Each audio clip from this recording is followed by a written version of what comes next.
Assalamualaikum warahmatullahi wabarakatuh. Alhamdulillahi rabbil alamin, wassalatu wassalamu ala asyrafil mursalin wa ala alihi wa sahbihi ajma'in. Alhamdulillah, kita menggunakan buku Irsyadul Fatwa karangan Datuk Dr. Zulkifli Muhammad Al-Bakri, iaitu Mufti Wilayah Persekutuan pada ketika itu, jilid yang pertama, muka surat 20, dan saya pilih soalan yang kelima. Ada yang berpendapat azab kubur tiada dalam nas Al-Quran. Bolehkah didatangkan hujah perihal masalah ini? Jadi jawapan kepada soalan ini, sebenarnya secara nas memang tidak ada dalam Al-Quran, tetapi dari segi dalil ada ayat-ayat yang menunjukkan adanya azab kubur. Ini dikuatkan lagi dengan tafsiran para ulama dan ahli tafsir. Soalan ini menunjukkan bahawa ada golongan yang mempertikaikan azab kubur. Sebab apa? Alasannya dalam Al-Quran tidak ada satu ayat yang jelas yang menunjukkan bahawa adanya azab kubur. Baik, dibawakan ayat-ayat Al-Quran yang menunjukkan bahawa adanya isyarat kepada adanya wujudnya azab kubur. A'udzubillahi minasyaitanir rajim. Fawaqahu Allahu sayyiati ma makaru wa haqa bi ali fir'auna su'ul 'adzab. An-naru yu'raduna 'alayha ghuduwan wa 'ashiyya wa yawma taqumu as-sa'atu adkhilu ala fir'auna ashaddal 'adzab. Sadaqallahul azim. Maka ia diselamatkan oleh Allah dari angkara tipu daya mereka, dan Firaun bersama-sama kaumnya ditimpa azab siksa yang seburuk-buruknya. Mereka didedahkan kepada bahang api neraka pada pagi dan petang, dan pada hari berlakunya kiamat, masukkanlah Firaun dan pengikut-pengikutnya ke dalam azab siksa api neraka yang keras. Surah Al-Ghafir ayat 45 hingga 46. Dalam ayat ini Allah sebut ghuduwan wa 'ashiyya, iaitu golongan Firaun dan pengikutnya ini didedahkan kepada bahang api neraka pada pagi dan petang sebelum berlakunya kiamat. Jadi ini menunjukkan bahawa jelas adanya azab kubur. Baik, begitu juga dengan para ulama, antaranya yang mengatakan bahawa ini mungkin merujuk kepada azab kubur, iaitu Said Qutb di dalam tafsirnya Fi Zilalil Quran, dan juga yang disebutkan oleh Syekh Atiyah Salim di dalam kitabnya Takmilah Adwa'ul Bayan, yang menyatakan bahawa ini adalah satu dalil yang jelas bahawa adanya azab kubur. Selain daripada ayat Quran, sebenarnya banyak hadis-hadis yang sahih yang menunjukkan bahawa adanya azab kubur. Antaranya ada satu azab dan nikmat kubur. Nikmat kubur pun ada selain daripada azab kubur. Jadi ada satu hadis yang diriwayatkan oleh Imam Ahmad rahimahullahu taala. Hadis ini hadis yang sahih yang disahihkan oleh Syekh Shu'aib Al-Arnaud. Antaranya ialah iaitulah hadis seorang lelaki didatangkan kepada ahli kubur. Apabila kita meninggal dunia, seorang lelaki datang dalam keadaan yang tampan, lelaki yang kacak, lelaki yang cantik pakaiannya, wangi baunya. Kemudian ditanya, ahli kubur itu ataupun si mati itu tanya, kamu ini, muka kamu ini membawa kebaikan, muka orang yang baik-baik, maka siapakah kamu ni? Maka dijawab, aku adalah amalan soleh kamu. Kemudian apabila matinya orang kafir, didatangkan juga seorang lelaki yang berpakaian buruk, busuk baunya. Maka ditanya kepada lelaki ini, kamu ini, muka kamu ini seperti orang yang membawa keburukan, siapa kamu ni? Maka dijawab oleh lelaki itu, aku ialah amalan kamu semasa di dunia. Itulah bermaksud bahawa di dalam kubur ada peneman, iaitulah amalan soleh kita ataupun amalan buruk kita yang menjadi peneman kepada kita. Seterusnya hadis yang menunjukkan bahawa adanya himpitan kubur. Nabi sebut bahawa manusia tidak akan terlepas daripada himpitan kubur. Semua manusia akan merasai himpitan kubur sehingga berselisih tulang rusuknya. Nabi kata kalau sekiranya manusia terlepas daripada himpitan kubur, orang yang paling layak terlepas daripada himpitan kubur ialah Sa'ad bin Mu'az. Nabi kata.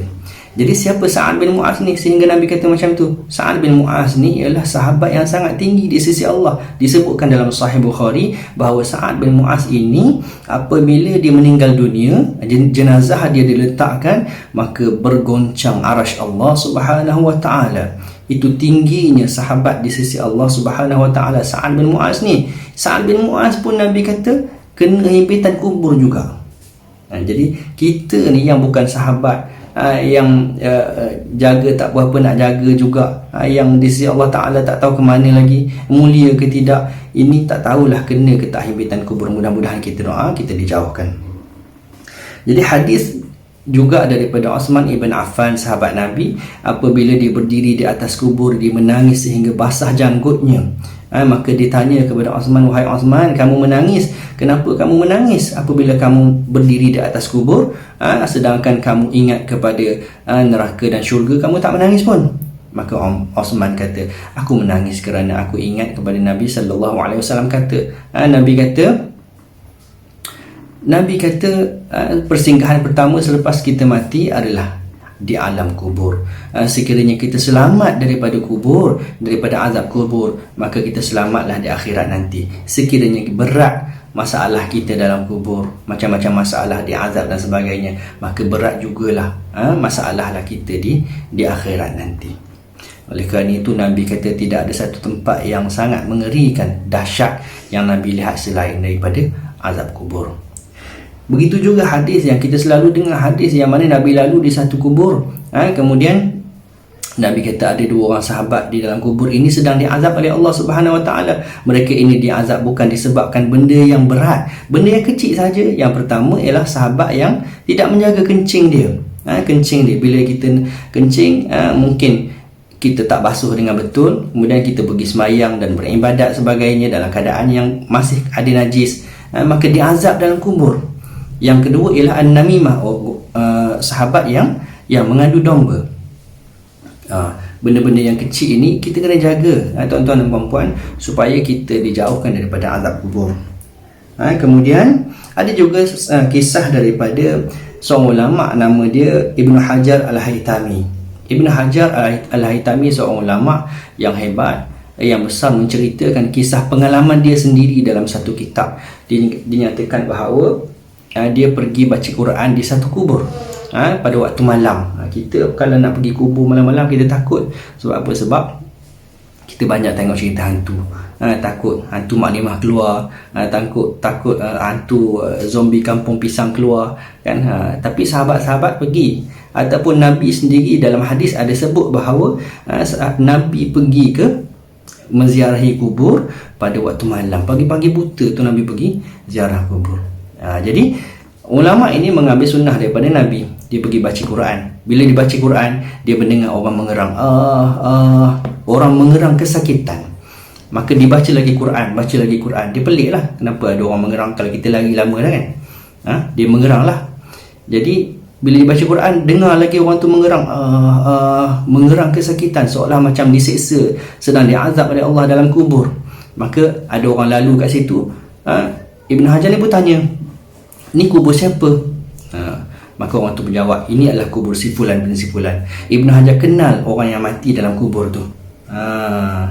Dan Ibn Hajar kata ia adalah seorang lelaki yang baik, seorang manusia yang baik, seorang hamba Allah yang baik. Kenapa? Kerana selalu melazimi solat jemaah di masjid, pergi masjid, berjemaah di masjid. Tapi masih lagi diazabkan. Apa? Kerana rupa-rupanya di hujung usianya, apabila ada harta-harta yang dikumpulkan waktu dia pencen, waktu dia sudah tua, waktu dia sudah berusia, diletakkan di tempat pelaburan-pelaburan yang ada riba. Jadi kita kena jauhkan daripada tempat-tempat yang ada pelaburan saham ke, tak kira lah apa benda yang terlibat dengan perkara yang tidak patuh syariah, bank-bank konvensional, insurans konvensional, kita jauhkan.